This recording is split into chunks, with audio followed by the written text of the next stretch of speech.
What up, everyone? We've got Power Up Box here, or should I say Powered Geek Box. For some reason they changed the name of their company and their box. Why? I have no idea. They've made a lot of changes recently that are supposedly for the better, but it doesn't really seem like that. But we'll get into that a little bit. They've made some odd choices. Just saying.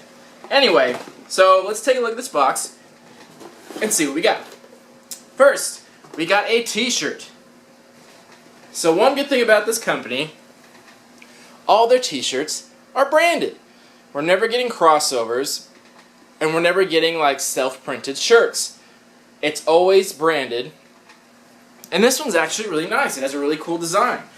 So even though we get branded shirts, they usually actually pick out pretty crappy ones. It's usually like clearance aisle like t-shirts, but this one's actually really cool. It's a Star Wars one. Has a really nice design. Like the color of the actual shirt is like that speckled pattern that makes it kind of look like space. And it's got like the silhouettes of the stormtroopers. And yeah, it actually is a really cool design, like overall. So I was pretty impressed by this shirt. And not to mention that it is actually Star Wars branded, and it's fitted, and it's soft, it's professionally done. So this is quite a fantastic shirt. I'm actually going to give this a 9 out of 10 because it's of a really popular series. It's a very cool design. It's branded. It's fitted. It's soft. Like, there's really not much more they could have done. Like, the design could have been a little bit cooler or interesting or something like that. But again, that's just being nitpicky. But this is quite a fantastic shirt. I'm thoroughly impressed. So I do really appreciate that. It is nice to get branded stuff. Again, they're not always the best shirts, but at least they're like good in quality. And at least you never have to deal with crossovers because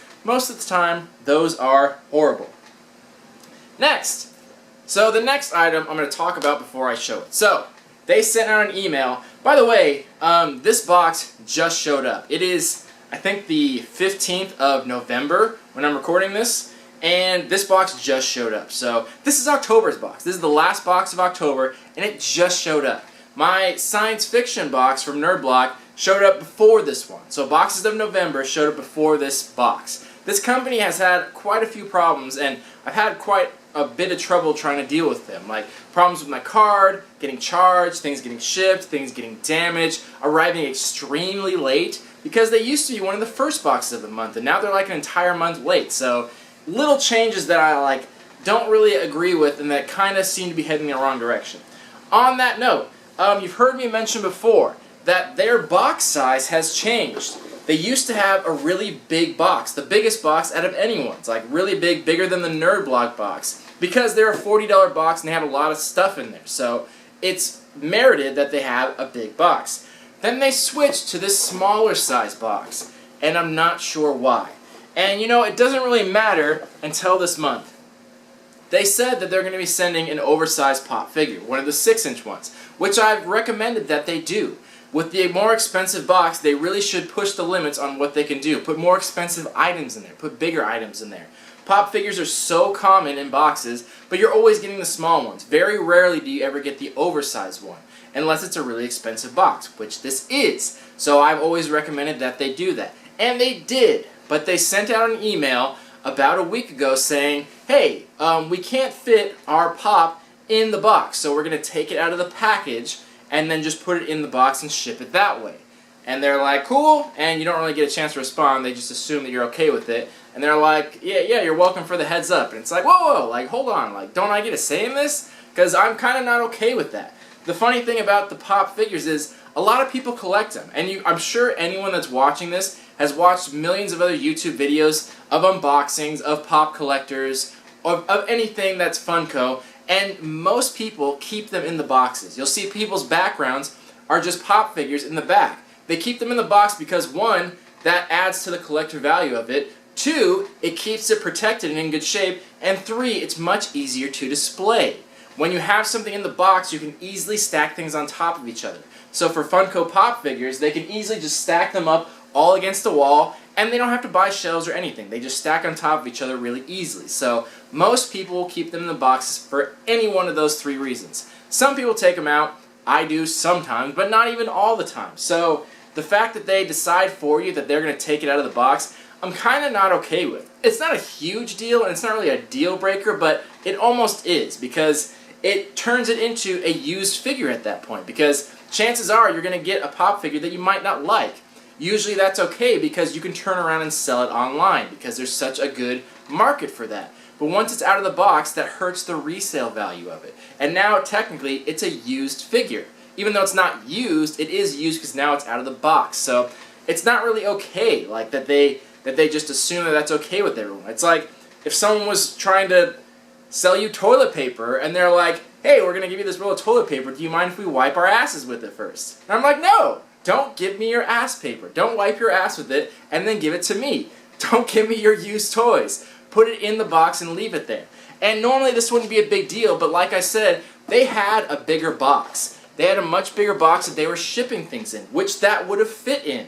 And I might as well show it at this point. I've been talking about it long enough. So it's the, I hope I'm pronouncing this right, Viserion from Game of Thrones. I'm terrible at pronouncing it, but it's a very cool figure. We'll get into that in a second. Anyway, so they had a much bigger box they were using, which this would have fit in with the box. For some reason, this company changed their name and went to a smaller box. Why they did that, I don't know, and I didn't care until this month where they're like, hey, we went to a smaller box, now our stuff doesn't fit in there. And it's like, why the fuck did you go to a smaller box then? Like, why did you change the box and then tell me that things don't fit in it? So, again, things are changing in this company that aren't really congruent with their own company. Like, I don't agree with some of the choices they're making, and it's obviously conflicting with it.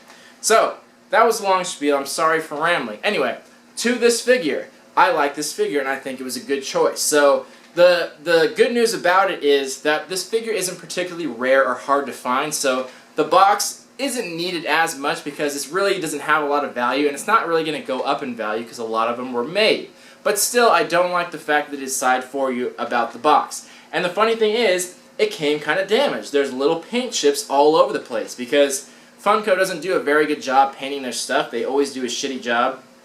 And the paint they use is not very nice at all, so it flakes off very easily. So once they ship it like that, there's all kinds of chips on it and stuff like that. And again, not a big deal. I'm not going to like piss and moan over small things, but it's just small things like that that definitely aren't adding value to it. They're definitely not making this seem like a good company.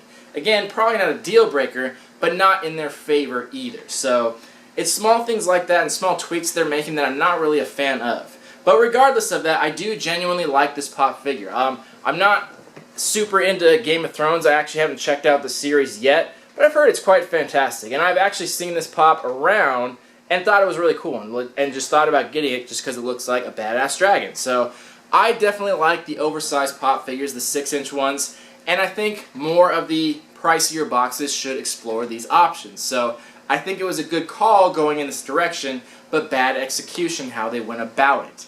So we'll talk about value a little bit later, but I just wanted to bring that up because I think they're making bad company choices. And I'm kind of seeing this company head in a direction that isn't so hot. And I keep hoping for the best that these changes are going to see it come into fruition later on, but they kind of aren't. And at a $40 box, I can't wait around that long for this company to turn around. If they're just not going to make right choices, then they're out of here because $40 is too much. I'm sorry.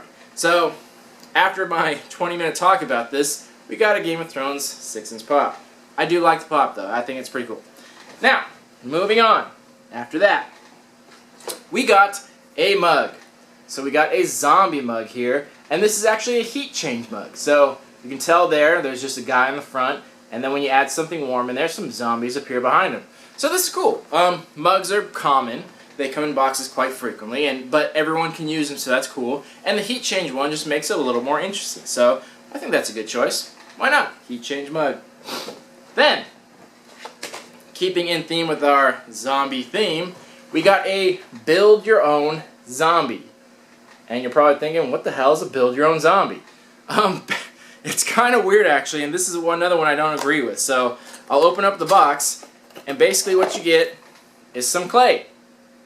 You get 4 different colors: green, black, red, and white. And they say build your own zombie. So essentially what it is, they're just giving you some clay and then giving you a suggestion of what you should make out of your clay. And it's like, okay, like, don't tell me what to do with my clay. I'll make whatever the hell I want with it. But it's just kind of a weird, like, sales tactic. And it just kind of seems cheap at the end because basically, essentially, it's just clay. They put it in a different box, and they're like, hey, it's a zombie thing. It's like, well, no, it's not. It's just clay. Like, I can make whatever I want out of it. Like, it doesn't really matter. But they're putting it in a zombie theme and saying, build your own zombie. But it could literally be anything. It could be build your own unicorn, or it could be literally anything you want. So, this is just like kind of a whatever thing. Like, that's fine and all, but if I wanted to play with some clay, I would. I would just go do that. I don't need a suggestion in a box telling me to build a zombie. Just give me clay and I'll build whatever the fuck I want with it. So, this is kind of a weird one, and then it's just clay. You get some clay in a box, and if you want to, you can build a weird looking zombie. Go to it. Next! This one I actually like. I feel like this item was made specifically for me. So, this is a bottle opener. And it is a bottle opener in the shape of a beard. Like, I feel like they put this in there specifically for me. I could never ask for something sweeter. So, I love this. I thought it was quite fantastic. Bottle openers, quite practical. Anyone can use them. And it's quite funny to be in the shape of a beard. And it comes in a nice little package. So, not an amazing item or anything like that, but it's kind of funny and enjoyable. I like it. There we go. Next. This was a weird one. We got some pens. Well, we got some tattoo pens. So these pens are supposed to be specifically designed for giving temporary tattoos. And again, much like the build your own zombie clay pile, this just seems like a marketing tactic. Basically, they have some pens that aren't going to sell as just pens, so they have to put it in a package that suggests what you should do with your pens. At the end of the day, they're just pens. And I actually tried them out on myself because I have some tattoos, I'm familiar with the topic, and I'm an artist myself. So I tried these pens out to see if they had some special to them, to maybe they are specifically made for skin. And they're definitely not. They actually were not much better than a regular ballpoint pen. They actually didn't even really go on the skin very well. Like, I wrote on myself and I had to go over it a few times to darken the line because it didn't quite stay on there. And on top of that, all these pens are glitter.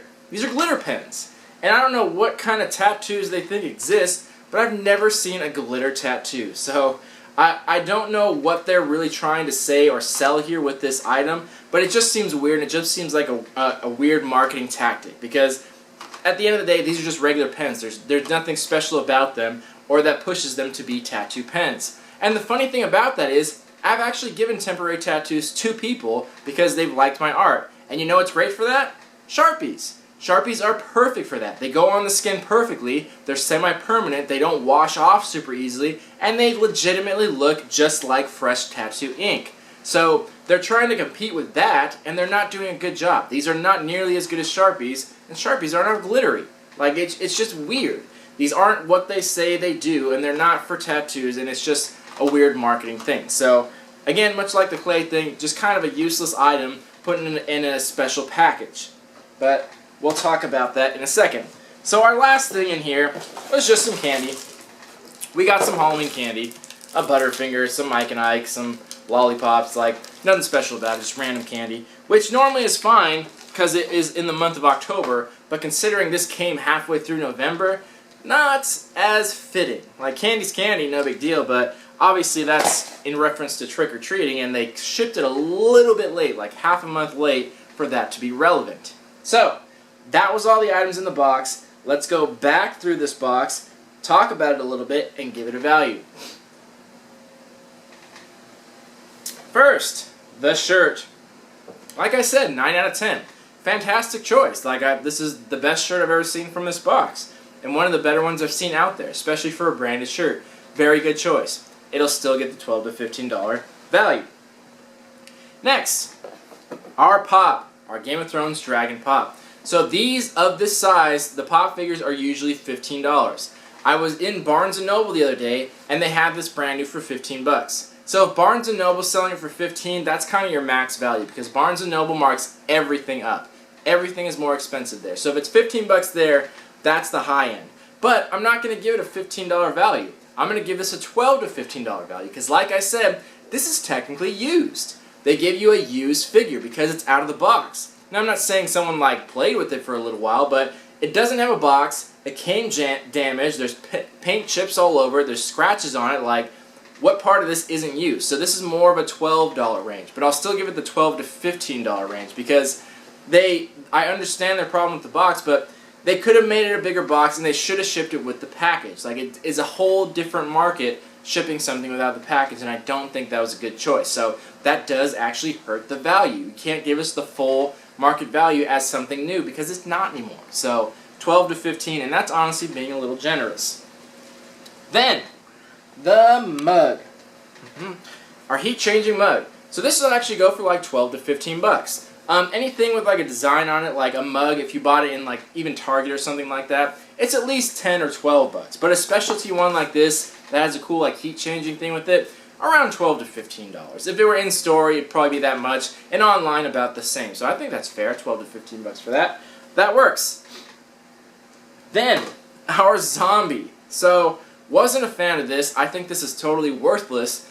But the reality of this is, this actually does have some value. This actually costs like $8 to $10 for this pile of clay. Now, if I were to buy this separately, just the same clay, I could buy it for probably $1 or $2. Like, if even that, for such small amounts. But because it's in a box and because it says the word zombie on it, this company's allowed to charge money for it. So technically, this has an $8 to $10 value, which I do not agree with at all, but it is what it is. That's what it would cost to buy this lump of clay. There you go. Then, our bottle opener. So this will be like 6 to 8 bucks. I've seen similar bottle openers like this. They have them at Urban Outfitters, they have them at Target, they have all kinds of funny ones like this, and they're around 6 to 8 bucks. In a marked up resale market in some hipster store, I'm sure they'd sell it for 10, but I honestly don't think it's worth it. It has a nice package, but at the end of the day, it's just a piece of metal with a hole in it that you're using as a bottle opener. So I think 6 to 8 bucks is fair. Then our pens. I had a hard time valuing this. Again, the actual value of this, I'm sure, is much higher if this company were selling it because it's tattoo pens. I'm sure they would charge like 10 bucks for it, which is ridiculous, but I'm going to be generous and give this a value of $5, which I don't even think it's worth because these pens, they're just like normal gel pens. There's nothing special about them. You could buy similar ones for less than $5, and they'd be just as good quality. They wouldn't say tattoo pens, but who gives a shit? There's literally nothing special about these pens and nothing cool about them. They're regular pens that have a little bit of glitter shine to them. So, generously $5. I'm not sure what their resale market is on it. I tried to look it up, but couldn't find it. But you can go even on like online and type in tattoo pens, similar ones that are better than these, and buy a handful of them for $1. So $5 is more than generous, and I think that was a crappy item. Then our candy, collectively the stuff in there, $1. And again, being generous. So I noticed a pattern with this company. I thought it was kind of random, the items they're putting in here, but I was looking at the packaging, and I was noticing a similar pattern. So I don't know if you can see it. Cameras will focus. So it actually says on there, it says Paladone. So I was noticing this common brand. And I thought that was kind of funny that this brand kept showing up, but the pens, the clay, the mug, and the bottle opener, all Paladone, all from this company. This is a distributor that distributes just random stuff like collectible fun things. So obviously this company has some kind of partnership with this company, Paladone. So that explains some of the randomness of these items. They definitely mark up their stuff though. So like I said, this was like $8 to $10 value, but the quality of their stuff is not fantastic. The mug and the bottle opener were cool, but nothing special. And these are pretty much crap. It's just clay and it's just pens. Just because you put it in a nice packaging doesn't make it nice items. So that's cool that they have a partnership with this company, but I think they're trying to sugarcoat things a little bit. So that's why I'm saying I'm not a big fan of where this company's headed. They have some good choices. I like that they pick branded stuff, and obviously I like that they went with an oversized pop figure, but bad choice on taking it out of the box. So for those reasons, the value on the low end is $56 and on the high end is $69, which sounds like a good value, but that's like market retail for some of this stuff. And to be honest, I would never buy like a lot of these things, like these pens and this clay. I would never pay that much. So definitely closer to the low end. And I'd say an honest value of what I think it's worth versus the resale market. This box, you probably got like $50 worth of stuff because to buy clay separately and to buy these pens separately, I'd take the value down a little bit. And considering this is a $40 box, a $50 value is not that great. So not a big fan of it, and I'm going to give it a 6 out of 10, which again I think is being generous. And the only reason it gets that is because the shirt was quite awesome, and they did pick a good pop figure, even though they went about it the wrong way. The rest of the stuff is obviously from a company they have a partnership with, but hopefully they make better choices in the future. But I don't see a good future with me in this box. This company's had, like I said, a bunch of problems, and they're making bad choices. They're changing their box size and taking things out of boxes and then putting in some really weird stuff. Like these pens, like it's supposed to be powered Geek box. What does this have to do with anything geeky? Like literally, what does it have to do with it? Nothing. They're just pens, and what do tattoos have to do with it? It's cool and all, but it just seems like a random item. It seems like their partnership with this Paladin company, they're just kind of seeing what stuff is not selling for them and then taking those items. And again, the bottle opener, although cool, I really liked it, doesn't really have anything to do with anything geeky. So some odd choices in here, and I'm going to give this company one more month. They have one more chance. I'm pretty sure they've already charged me for it, but like I said, the fact that they're shipping it so late is throwing off my whole schedule of things. So I'm a month behind, even though I'm on time when the boxes get here. I'm still behind with the boxes because it ships so late, and I just don't like that. I don't appreciate where this company is going. So from what I've seen from this box, it's very expensive. It started out good, and you got a lot of good stuff in there, but it's been slowly tapering off. You've been getting less items, smaller boxes, and last month wasn't good, and nothing exclusive. It just hasn't been super great. So you got one more month. We'll see how you do, and we'll see if this box sticks around. But anyway, this has been the last box of October because it came so late, so I'm finally going to get to do my monthly review, even though we're well into November. But it's not my fault this time, I promise. It was this company. So this has been a Power Geek box. This box gets a 6 out of 10. Short gets a 9 out of 10. Let me know what you guys thought. I'll see you guys in the monthly review, and then the month of November, we're going to have even more boxes, and we're going to try out some new stuff. So stay tuned for that. So thank you all for watching. See you on the monthly review. Love you all. Peace.